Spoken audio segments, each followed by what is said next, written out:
हमारे साथ हैं श्री संपत उपाध्याय जी, जो 2013 बैच के आईपीएस अधिकारी हैं। वर्तमान में आप जबलपुर पुलिस अधीक्षक हैं। गंगा से चलकर नर्मदा के किनारे जबलपुर तक का सफर आपका कैसा रहा? यहाँ के लोग अलग मिले, शहर अलग मिला। जबलपुर का एक अलग अंदाज है, अगर बनारस का है तो जबलपुर का भी एक अंदाज है। नर्मदा जी के किनारे स्थित इतना बड़ा शहर कोई नहीं है। मध्य प्रदेश में जबलपुर पुलिस का एक अलग रुतबा सम्मान रहा है। नर्मदा के किनारे जो बसे लोग हैं तो संत भाव उनमें है, जैसे कि हरिशंकर परसाई इसी शहर से है और उन्होंने यहीं रहकर इंस्पेक्टर माता दीन चांद पर एक व्यंग्य लिखा था। मैं शासकीय विद्यालय से प्राइमरी स्कूल से पढ़ा हूँ। लकड़ी की पट्टी पे कालिख लगा के और कलम से लोग लिखते थे, सरकंडी की, उससे लिखा करते थे हम लोग।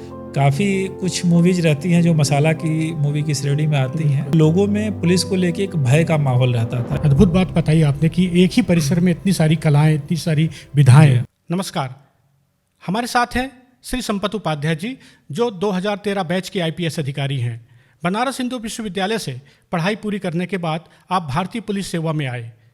वर्तमान में आप जबलपुर पुलिस अधीक्षक हैं। श्री उपाध्याय जी से आज हम उनकी शुरुआती दिनों की बात करेंगे, कैसे उन्होंने पढ़ाई अपनी की, प्राइमरी एजुकेशन कैसे पूरी की, उनकी पारिवारिक पृष्ठभूमि क्या है, बनारस हिंदू विश्वविद्यालय और बनारस से जुड़ी कुछ बातों को भी उनके माध्यम से जानने की कोशिश करेंगे और साथ ही साथ हम कानून व्यवस्था और पुलिसिंग से जुड़े मुद्दों पर भी उनसे बात करेंगे। सर, आपका बहुत बहुत स्वागत है। धन्यवाद, बहुत बहुत धन्यवाद।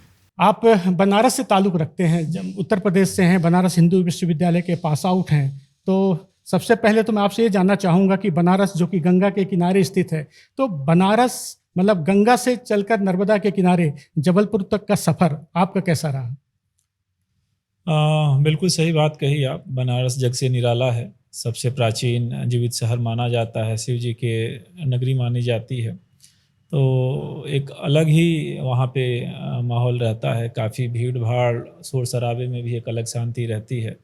प्राचीन काल से देश दुनिया के लोग वहाँ अपने धार्मिक पर्यटन के लिए, पूजा पाठ के लिए, घूमने के लिए आते रहे हैं। बहुत बड़े बड़े साहित्यकार हों, उन्होंने वहाँ पे रचनाएं की हैं। चाहे अन्य विधाओं के लोग हों, दार्शनिक हों या फिर संस्कृत के विद्वान हों, नृत्य के हों, संगीत वाद्य के हों, सभी विधा के लोग वहाँ पे रहे हैं। बाद में हिंदी साहित्य से भी जुड़े हुए जितने भी धुरंधर हम मानते हैं, जिन्होंने हिंदी साहित्य को नया दिशा दशा दिया, काव्य और गद्य दोनों को, वो लोग वहाँ से हुए। तो निश्चय ही बनारस से होना या बनारस में रहना एक अपने आप में एक अलग टाइप का प्रिविलेज है जो मुझे प्राप्त हुआ। वहाँ पढ़ाई लिखाई मेरी हुई, उसके बाद फिर इधर यूपीएससी में चयन के पश्चात आईपीएस की सेवा अलॉट हुई, मध्य प्रदेश कैडर अलॉट हुआ, जिसके पश्चात मध्य प्रदेश आना हुआ और मध्य प्रदेश में अलग अलग पदस्थापनाओं पर रहते हुए वर्तमान में जबलपुर पुलिस अधीक्षक, जो कि माँ नर्मदा जी के किनारे स्थित शहर है, वहाँ मैं आप लोगों के समक्ष में उपस्थित हूँ। सर, आपने बनारस की बात की तो मुझे एक बात याद आई कि मेरे एक मित्र हुआ करते थे, पवन त्रिपाठी। उन्होंने 20 साल पहले जनसत्ता में बनारस की एक शाम करके कॉलम लिखा था। तो बहुत सारी बातें याद आती हैं और आप तो वहीं से संबंधित हैं। तो मैं आपसे एक सवाल और जानना चाहूँगा कि बनारस हिंदू विश्वविद्यालय में आपने पढ़ाई की, तो महत्वपूर्ण संस्थान है भारत का, और वहाँ से जुड़ी कुछ यादें, स्मृतियाँ आपको जो ताज़ा करती हूँ, अभी भी दिमाग में आपकी आती हूँ। काशी हिंदू विश्वविद्यालय महामना मदन मोहन मालवीय जी की एक तपस्या का फल है। उन्होंने स्वयं अपने प्रयास से अंग्रेज़ों के ज़माने में, जब देश गुलाम हुआ करता था, अलग अलग लोगों से चंदा मांग के एक बड़े विजन के साथ विश्वविद्यालय की स्थापना की, जिसमें अलग अलग विधाओं की पढ़ाइयाँ एक सिंगल कैंपस में होती है। वर्तमान में भी देश का सबसे बड़ा रेजिडेंशियल विश्वविद्यालय माना जाता है। साथ ही साथ वहाँ मेडिकल हो, लॉ हो, संस्कृत हो, धर्म विज्ञान हो, आईआईटी का कैंपस भी वहाँ पे स्थित है। बाकी अन्य फॉरेन लैंग्वेज, तमाम तरह की पढ़ाइयाँ वहाँ एक कैंपस में होती हैं, जो इसको बाकी अन्य किसी भी संस्थान या विश्वविद्यालय से अलग रूप देती हैं। वहाँ पे जब आप पढ़ रहे होते हैं तो आप एक साथ कई तरह के लोगों से मिलते हैं। आपका जो स्पोर्ट्स के प्रोग्राम होते हैं या एनुअल फंक्शन होते हैं या अन्य प्रोग्राम होते हैं, तो आप ह्यूमैनिटीज़ में रहते हुए आप आईटी के लड़कों के से मिलते जुलते हो, उनकी पर्सपेक्टिव समझते हो। आप जहाँ जैसे हम लोग की जहाँ पढ़ाई होती थी वहाँ ठीक सामने मूर्ति कला के बच्चे थे, जो कि एक मूर्ति को 3-3 साल से बनाए जा रहे हैं, वो आप देख रहे हैं। तो उसका कहीं ना कहीं आपके व्यक्तित्व पे एक असर पड़ता है। जी। साथ ही साथ इंजीनियरिंग की तमाम विधाएं हैं, कॉमर्स है, आपके संस्कृत की पढ़ाई होती है, दर्शन की पढ़ाई होती है, देश दुनिया के लोग आते हैं, वहाँ पाली भाषा की काफ़ी अच्छी पढ़ाई है। तो एक अलग व्यक्तित्व आपका निखर के आता है। कहीं ना कहीं आप देश दुनिया को एक बृहद आईने से आप देख पाते हो। ख़ास तौर पे अगर व्यक्ति ग्रेजुएशन में वहाँ पढ़ने आता है तो उसका एक सोच का दायरा, चीज़ों को देखने का दायरा कहीं सीमित रहता है। लेकिन जब वहाँ से पढ़ाई पूरी उसकी होती है तो वो एक बहुत बड़े नज़रिए से देख पाता है चीज़ों को, देश को, दुनिया को, और जिस फील्ड में भी जाता है वो बेहतर करता है। तो निश्चय ही हर व्यक्ति जो बनारस हिंदू यूनिवर्सिटी से पढ़ा है उसके दिल में, दिमाग में उसकी छाप है, और कहीं ना कहीं जो लेगेसी है, जो चीज़ें वहाँ से सीखी है बनारस जैसे शहर में स्थित ऐसे संस्थान से, वो उसके कार्यों में भी परिलक्षित होती हैं। अद्भुत बात बताई आपने कि एक ही परिसर में इतनी सारी कलाएं, इतनी सारी विधाएं और इतनी प्रतिभाएं, तो निश्चित रूप से उसका लाभ जबलपुर के लोगों को मिलेगा, हम ये उम्मीद करते हैं। सर, एक बात और आपसे जानना चाहते हैं कि लोगों के या हमारे ही जीवन में, हर व्यक्ति के जीवन में कभी ऐसा होता है, कोई ना कोई ऐसी घटना घटती है जो उसके जीवन पर काफ़ी प्रभाव डाल जाती है। तो आपको भी ऐसी कोई घटना याद आती है जिसने आपको काफ़ी प्रभावित किया हो? हमारा जो व्यक्तित्व होता है बचपन से ही आज तक छोटी बड़ी जो भी घटनाएं होती हैं उनका प्रभाव रहता ही है। व्यक्ति का एक इवोल्यूशन होता है, व्यक्ति एक जैसा हमेशा नहीं रहता। आप जो आज से 10 साल पहले जैसा आपका, मेरा या किसी व्यक्ति का व्यक्तित्व था, आगे आने वाले समय में जो उसके अनुभव रहते हैं, जो परिस्थितियां रहती हैं, उन हिसाब से बदलता है। घटनाएं भी ऐसे ही हमारे पूरे व्यक्तित्व को सृजित करती हैं। पर्टिकुलर कोई एक इवेंट संजोग से मेरे जीवन में ऐसा नहीं रहा जिसने बहुत झटका दिया हो और अचानक से हमारा सोच या विचार बदला हो।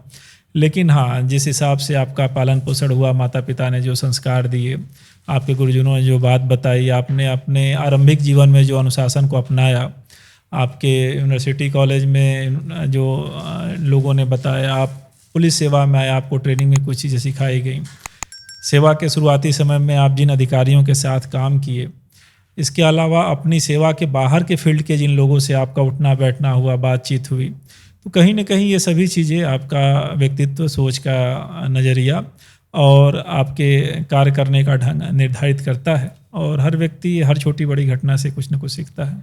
अब जबलपुर की बात करें सर, जबलपुर आप पुलिस अधीक्षक के रूप में यहाँ पर हैं, तो आप जब यहाँ जबलपुर आए तो आपको क्या महसूस हुआ कि जबलपुर का एक अलग अंदाज है? अगर बनारस का है तो जबलपुर का भी एक अंदाज है। कहते हैं कि जबलपुर में नर्मदा के किनारे जो बसे लोग हैं तो संत भाव उनमें है, और कभी कभी आपको और भी तरह के अलग अलग अनुभव भी होंगे।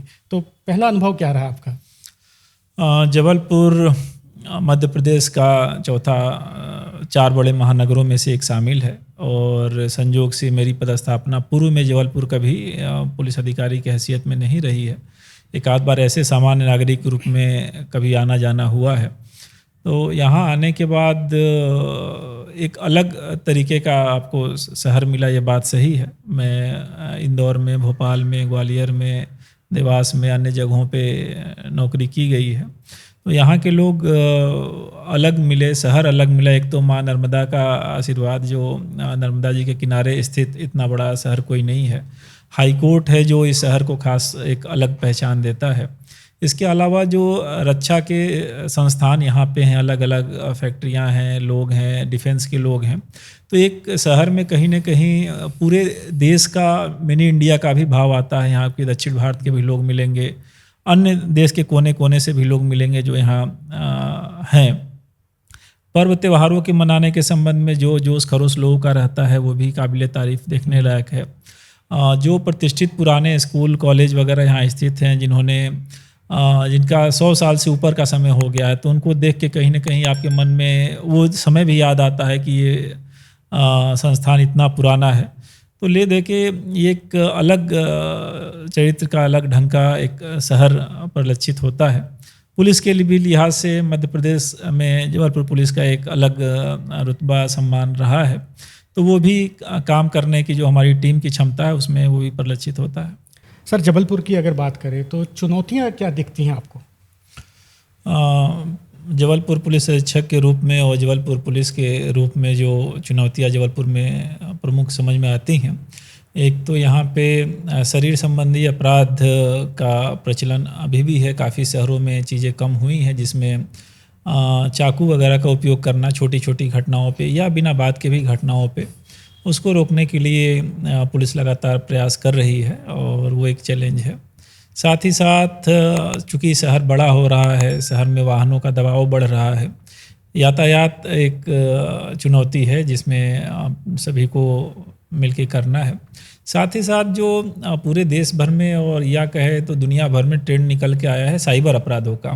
पहले हमारा आपका पैसा तिजोरी में रहता था, बैंक में रहता है, और बैंक की चाबी हमारे मोबाइल में हमारे OTP के माध्यम से, हमारे पासवर्ड के माध्यम से रहती है। तो वो एक घटनाएं साइबर फ्रॉड की अलग अलग विभिन्न प्रकार के तरीके लोग यूज कर रहे हैं, वो बढ़ी हैं। इसके अलावा एक चीज़ और है जिस पुलिस के साथ समाज को भी मिलके काम करना है, वो नशे से लोगों को दूर करना, नशे के प्रभाव से दूर करना, क्योंकि जो आने वाला भविष्य रहता है, व्यक्ति का व्यक्तित्व होता है, अगर नशे के प्रभाव में व्यक्ति पड़ गया तो वो पूरा व्यक्तित्व उसका चौपट हो जाता है और आगे अपराधों में भी वो व्यक्ति लिप्त हो सकता है। ये भी एक स्थिति रहती है। तो ये मोटा मोटी कुछ चुनौतियां हैं जिसको हमारी टीम ने आइडेंटिफाई किया है और उन पे हम लोग लगातार काम कर रहे हैं।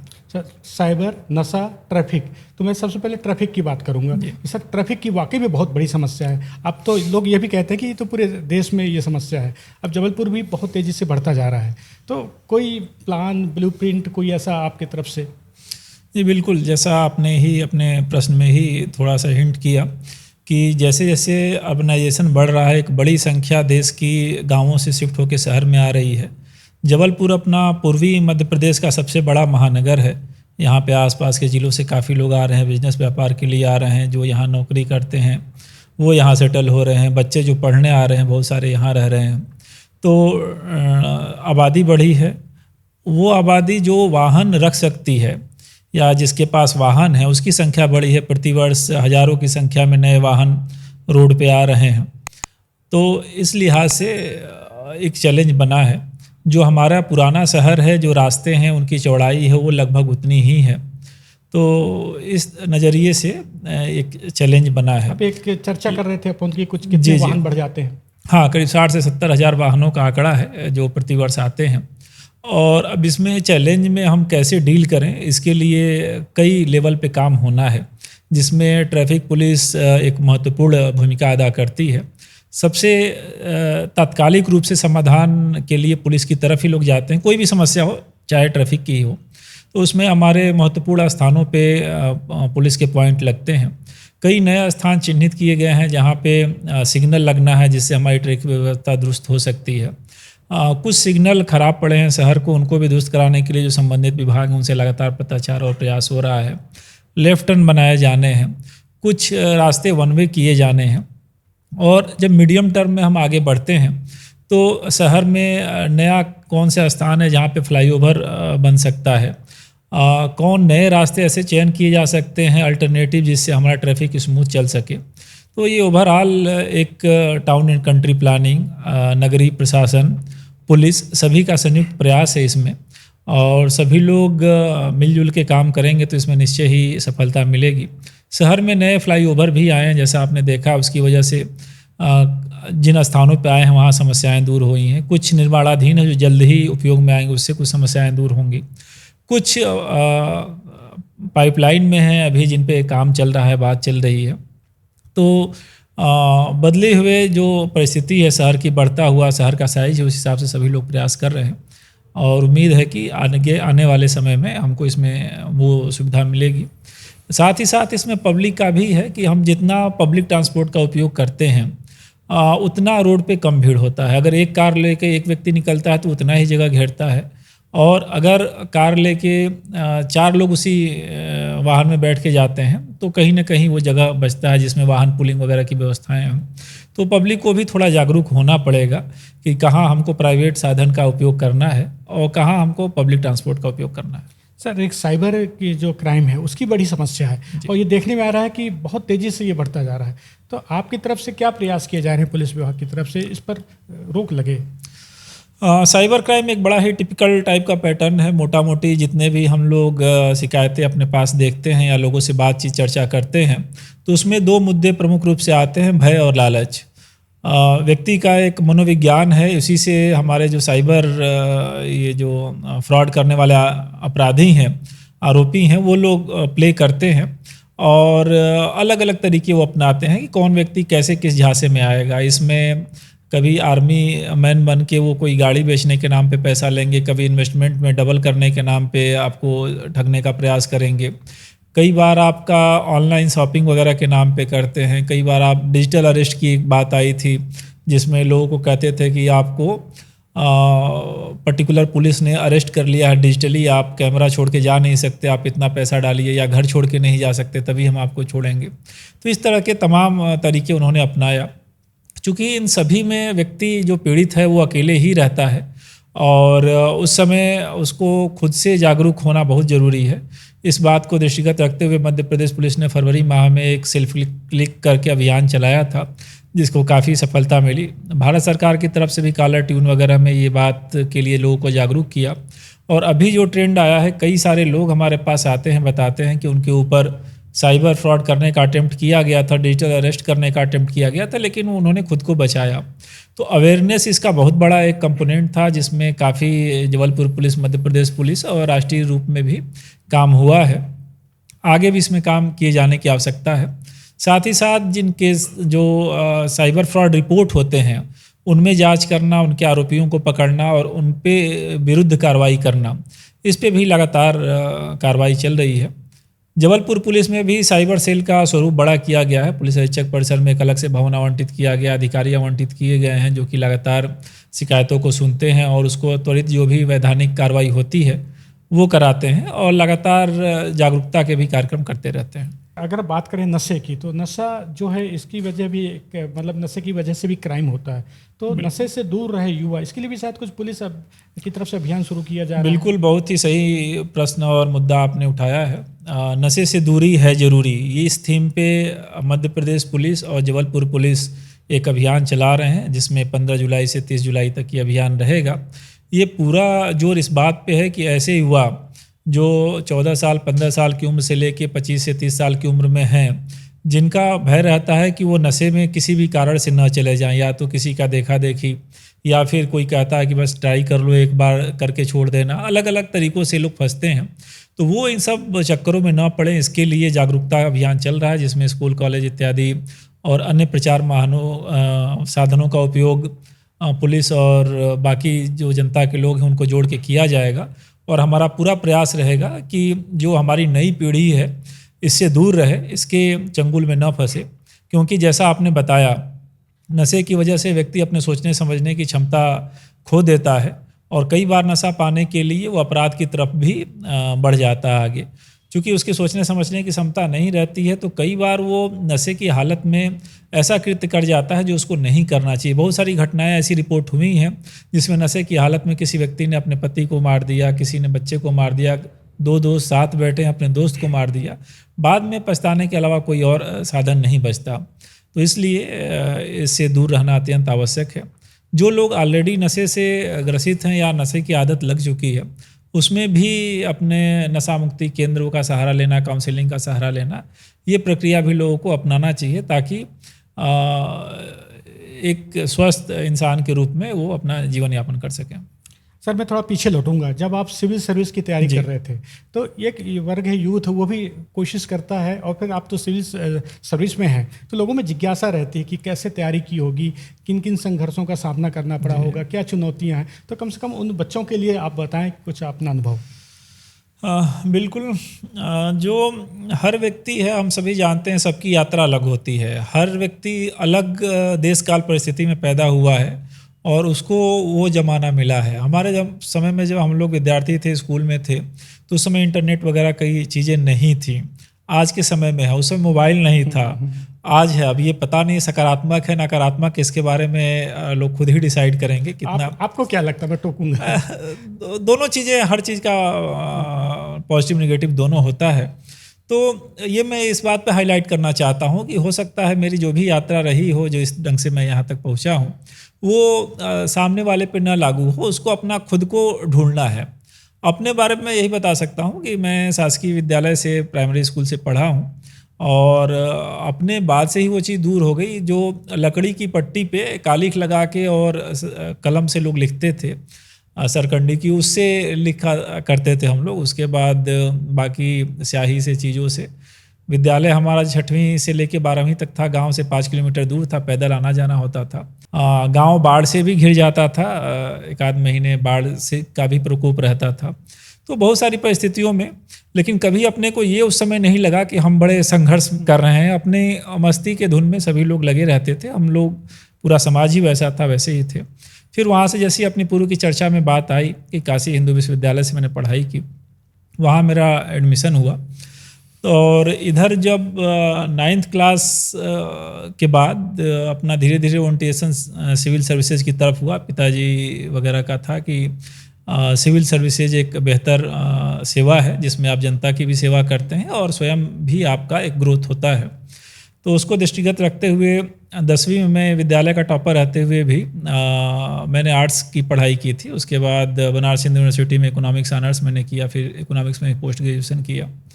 उसके पश्चात एसएससी के थ्रू मेरी 2 नौकरियां भी अलग अलग समय पे लगी, और उन नौकरियों में रहते हुए फिर मैं इधर एग्ज़ाम देता रहा।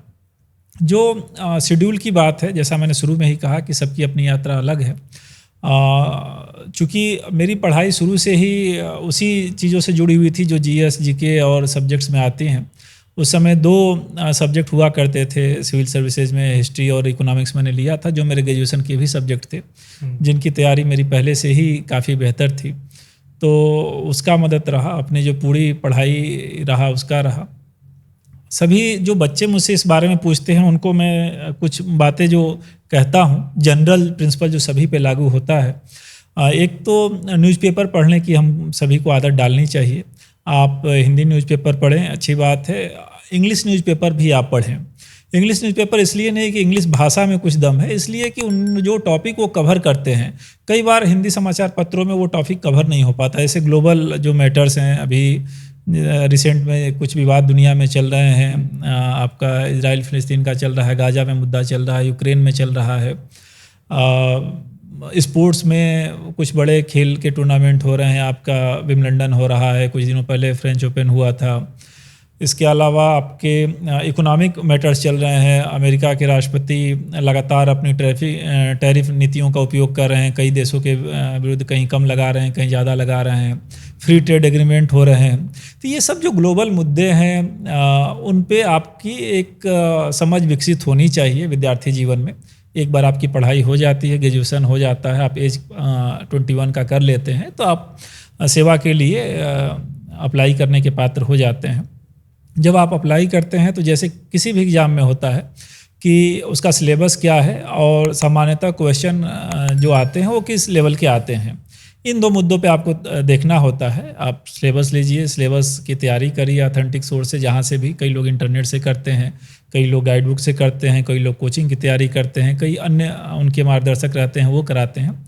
उस पर अच्छे आप तैयारी करिए और प्रश्न कैसे आ रहे हैं उसको देखिए, उसका प्रैक्टिस करिए लिखने पढ़ने का, और आप उसमें अनुशासित ढंग से लगिए। कई बार घंटों की भी बात होती है, या पूछा जाता है कितने घंटे पढ़ते हैं।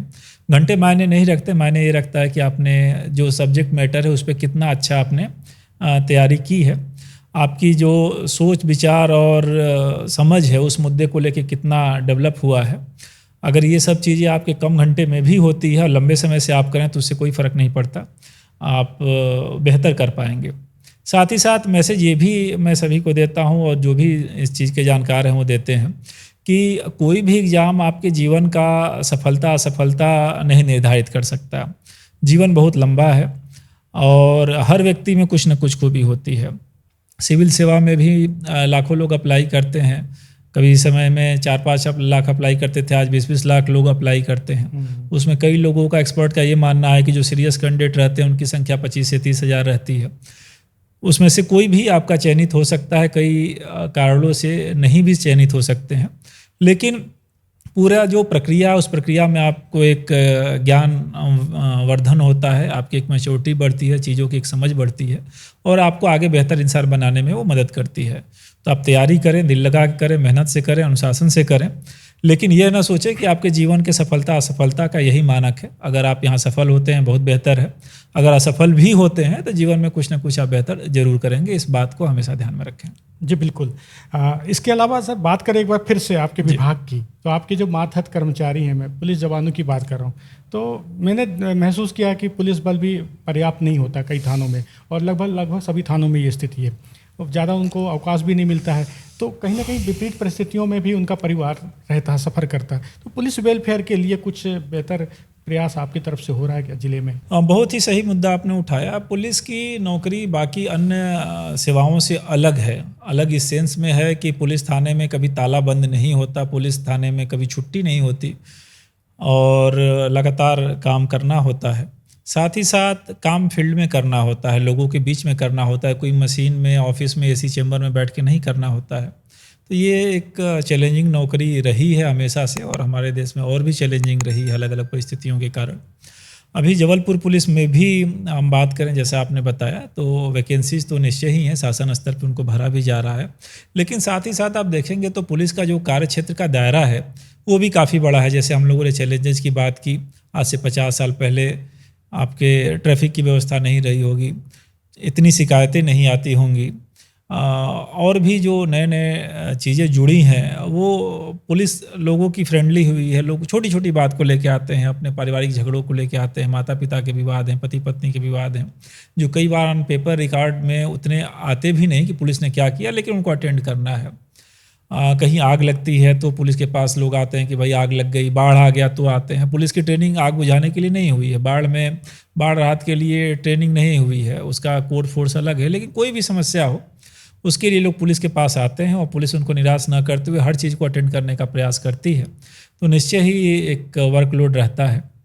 जो बात आपने वेलफेयर की तो मध्य प्रदेश पुलिस और जबलपुर पुलिस इसमें लगातार तत्पर है। चूँकि हमारे यहाँ घोषित रूप से अवकाश नहीं होता, तो जो भी हमारे कर्मचारी अलग अलग चीज़ों के लिए अवकाश मांगते हैं उसमें तत्काल उसको उपलब्ध कराया जाता है। चाहे उनका जन्मदिन हो, वर्षगांठ हो, धार्मिक यात्राओं पे जाने का काफ़ी ट्रेंड अभी आया है, मैं अवकाश स्वीकृत करता हूँ, लंबे अवकाश लोग लेते हैं, घर मकान मरम्मत के लिए मांगते हैं, तो वो अवकाश उनको दिले जाते हैं, तो जिससे वो रिफ़्रेश हो सकें। साथ ही साथ जो हमारे पुलिस कर्मचारी हैं उनके लिए मध्य प्रदेश पुलिस ने और जबलपुर पुलिस में भी एक लाइब्रेरी शुरू की गई है, ताकि उनके बच्चे शांति से और अच्छे ढंग से पढ़ लिख सकें। हमारे पुलिस विभाग के लोगों ने अलग अलग, चाहे इंजीनियरिंग की परीक्षाएं हो या यूपीएससी हो, मध्य प्रदेश लोक सेवा आयोग हो, अन्य जगह हमारे पुलिस परिवार के बच्चों ने बेहतर किया है, वो एक प्रयास किया जा रहा है। साथ ही साथ पुलिस सैलरी पैकेज के अंतर्गत इंश्योरेंस की राशि बढ़ाई गई है। इसके अलावा कुछ समय पहले पेट्रोल भत्ता भी शासन के द्वारा शुरू किया गया है। तो निश्चय ही जो चैलेंजिंग परिस्थिति में पुलिस काम करती है उसका संज्ञान शासन स्तर पे, पुलिस मुख्यालय स्तर पे और जिला स्तर पे सभी को है, और अपने अपने लेवल से सभी प्रयास कर रहे हैं ताकि हमारे कर्मचारी एक अच्छे माहौल में ठीक ढंग से अपनी सेवाएं दे पाएँ।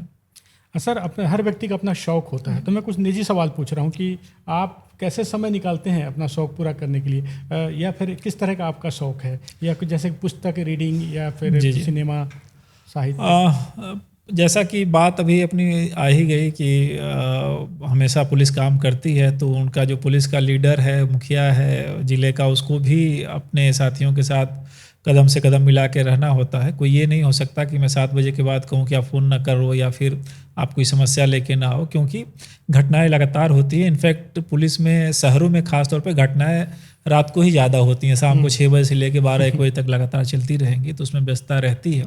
लेकिन अपने लिए भी वही है, जो आपको खाली समय जब जब मिल गया उसका व्यक्ति उपयोग करता है, चाहे पढ़ाई लिखाई हो, खेलना हो या कहीं घूमना हो। तो उसी में से समय निकालना पड़ता है। कई बार ये स्ट्रेच लंबा हो जाता है जिसमें आपको ब्रेक नहीं मिल पाता, कई बार ऐसा समय रहता है कि जिसमें आप समय निकाल पाते हैं। तो जैसी परिस्थिति है वैसा करना होता है, लेकिन यह बात सही है कि आप बहुत प्लानिंग करके शेड्यूल तरीके से चीज़ें नहीं कर सकते। आप पुस्तक पढ़ते हैं, जैसे कि हरिशंकर परसाई इसी शहर से रहे जी। और उन्होंने यहीं रहकर इंस्पेक्टर मातादीन चांद पर एक व्यंग्य लिखा था, तो शायद आपने पढ़ा भी हो। व्यंग्य में हरिशंकर परसाई जी का कोई जोड़ नहीं है। उनकी जो भी रचनाएं हैं काफ़ी जो समाज है, परिस्थितियां हैं, सिस्टम है, उस पर कटाक्ष करती हैं। ये वाला भी जो आपने बताया पुस्तक, वो भी कटाक्ष करती है। बाकी अन्य भी राइटरों की किताबें जब जब मौका मिलता है आदमी पढ़ता है। बातचीत में अपनी पहले भी बात आई कि काफ़ी बड़े साहित्यकार बनारस से भी हुए हैं।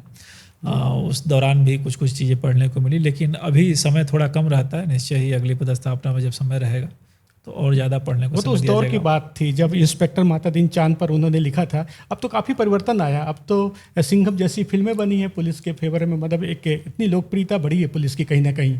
आपको भी ऐसा महसूस होता है? पुलिस हमेशा से एक विषय रहा है जिस पे जो क्रिएटिव लोग हैं उन्होंने काम किया है। मूवी में भी अच्छे बुरे हर कैरेक्टर के रूप में पुलिस को दर्शाया गया है, साहित्य में भी दर्शाया गया है अलग अलग जगह पे। तो जैसा आपने कहा, निश्चय एक सिंघम जैसी या कहीं भी ईमानदार पुलिस वाले को भी लोग दिखाते हैं, कई बार गलत जो होते हैं उस परिस्थिति में भी दिखाते हैं। पुलिस को कोर मानते हुए भी कई सारी मूवीज़ बनी हैं आपकी, अर्धसत्य है और भी सूल है, बहुत सारी मूवीज़ हैं। तो चूँकि क्रिएटिव आर्टिस्ट रहते हैं, वो कोई डॉक्यूमेंट्री नहीं होती है, लेकिन बहुत सारे एस्पेक्ट को छूने का प्रयास करते हैं और उसको देख के दूसरे लोग अंदाज़ा लगा सकते हैं कि मोटा मोटी क्या परिस्थितियाँ रहती हैं।